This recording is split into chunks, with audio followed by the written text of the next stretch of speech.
3 പേരും അവിടെ criminal activities നടത്തുന്നുണ്ടായിരുന്നു. QR code വഴി പണം തട്ടിയെടുക്കുന്നുണ്ടായിരുന്നു. ഇൻഫ്ലുവൻസറായ ദിയ കൃഷ്ണയുടെ സ്ഥാപനത്തിലെ സാമ്പത്തിക തട്ടിപ്പിൽ ജീവനക്കാരുടെ ഭാഗത്ത് പിഴവുണ്ടെന്ന് നിഗമനം.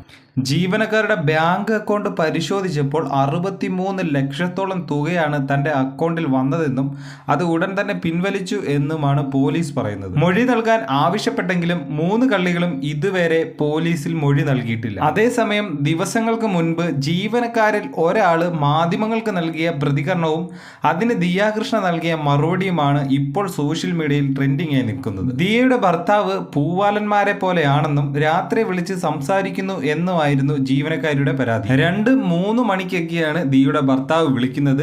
രാത്രി എന്തു ചെയ്യുന്നു എന്നാണ് ചോദിക്കുന്നത്.